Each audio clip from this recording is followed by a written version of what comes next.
여러분들은 지금 제가 마구잡이로 떠드는 개소리들을 듣고 있습니다. 여러분들일지 여러분일지 오직 단 한 사람 그대일지는 모르겠지만 저는 시청각 장르이자 컨텐츠인 유튜브를 감히 시각자료 따위는 개나 주고 청각으로만 진행하고 있습니다. 사실 뭐 그런 건 있죠. 이 남자 여자가 자극을 느끼는 포인트에서 남자들은 대부분 시각적으로 자극을 느끼게 되고 여자들은 청각, 어떤 사운드 혹은 사운드가 만들어내는 상상력에 자극을 느낀다고 합니다. 그만큼 시각과 청각은 뗄래야 뗄 수 없는 영역인데 제가 유튜브를 왜 하느냐, 사실 오늘 낮에 잠깐 치과 치료를 받고 사무실로 돌아오는 길에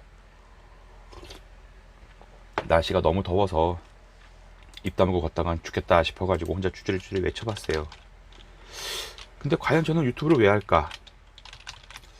누군가에게 재미를 주기 위해서, 누군가에게 흥미나 교훈을 주기 위해서. 과연 내 유튜브에는 장점이 있을까, 단점이 있을까, 여러 가지 고민을 해봤는데 결과적으로는 아무것도 없다 라는 게 현재 중간 판단이고요. 왜 아무것도 없냐면 아무것도 있지 않게끔 생각했으니까. 정말 아무것도 안 하니까 그냥 나 혼자 출퇴근길 지하철에서 가만히 있는 게 싫어서 읽는 책들, 거의 하루에 한 편이라고 하면 좀 오바고 아무튼 자주 보는 영화 음악들에 대한 이야기 그리고 또 주저리 떠드는 비 맞고 혼자 떠드는 중의 마음이랄까, 아무튼 그런 것들인데 이 책은 표지도 그렇고 제목도 그렇고 굉장히 매력적이었어요. 바른북수 출판사에서 써낸 소리 세상을 담다입니다. 조금 낯설어요. 무슨 쿠스틱 음악협회에 등재된 작곡가, 또 사운드 디자이너, 이탈리아 마테라에서 열린 제1회 마테라 국제 인터미디어 페스티벌에서 최고상을 수상한 어떤 사운드 엔지니어인 지은이가 쓴 책입니다. 세상을 해몽하는 소리 이야기라는 부제도 있고 표지에는 해상도가 깨진 이국적인 풍경도 있는데 솔직히 모르겠어요. 가끔씩 이런 책들이 얻어 걸립니다. 예술 관련 책들을 보면 분명 컨셉과 논조는 명확시 되어 있는데 책을 읽다 보면 3000% 빠져도 한참 3000% 빠지거나 정말 작가님만 이해할 수 있는 용어들과 문맥들로 가득 찬 책이죠. 물론 이 책도 정독을 하다 보니까 머리가 아파왔고 속이 메스꺼웠고, 그럼에도 불구하고 책에 담겨진 어떤 소리, 사운드에 대한 지은이의 논조는 분명하고 정확했기 때문에 책이 말하고자 하는 그 어떤 목적성에 대해서는 저도 분명히 동의를 합니다. 근데 이렇게 읽다 보면 중언부언 이 말이 저 말 같고 저 말이 이 말 같고 사실 별거 없잖아요. 소리. 지은이가 쓴 책에 있는 어떤 소리의 컨텐츠를 폄하하려는 게 아니라 사실 우리는 매일 보고 듣습니다. 말하고 듣고 보고 맛보고 느끼고, 이 오감의 어떤 감각적 반복되는 패턴들에서 과연 우리가 얼마나 많은 의미를 찾을 수 있을까라는 궁극적인 호기심을 책 한 권으로 채울 수 있을까라는, 저는 사실 좀 막대한 질문을 던지고 싶어요.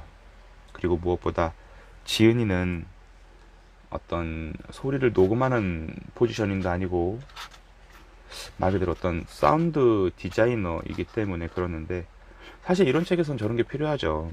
왜냐면 중간에 지은이가 수상한 작품들에 대한 이야기가 나오는데 그럴 땐 사실 소제목 옆에 QR코드라도 있어서 스마트폰으로 찍으면 해당 사운드를 유튜브를 통해서 바로 들을 수 있게끔 해준다거나, 지금은 21세기니까 2020년 11월 18일에 초판을 발행했다면 최소한 그런 QR코드 혹은 읽는 이들이 좀 길어도 타이핑해서 볼 수 있는 인터넷 URL 정도는 보여줘야 되지 않을까라는 생각을 해봅니다. 왜 흔히 음악에 대한 책들을 간혹 보다 보면 머릿말이나 서두에 그런 말들이 나와요. 장님에게 건축을 설명하는 것과 같다. 책으로 음악을 이야기하는 것은. 왜냐하면 순수 문학은 상상력의 영역이기 때문에 글로 풀어갈 수 있어요. 영화도 생각보다 시각적인 영역이 크기 때문에 글로 풀어나갈 수 있습니다.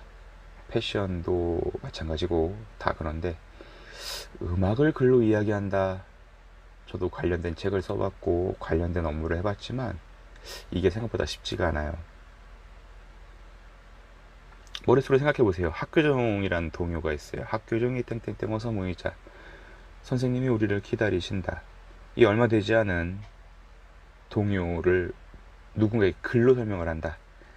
밝다, 명랑하다, 길지 않고 짧다. 도레미파솔라 6가지의 이거 쉬운 일 아니거든요.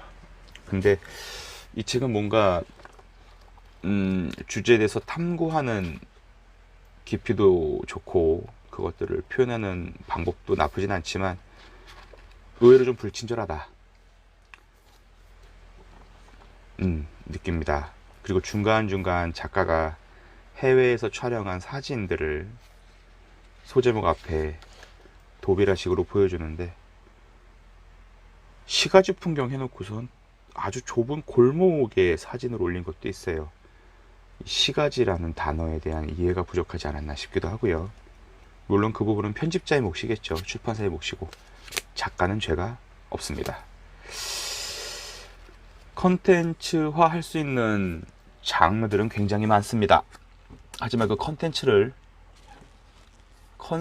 주제로 컨텐츠화 할 수 있는 역량에 대한 고민은 더 충분히 이루어져야 할 것입니다.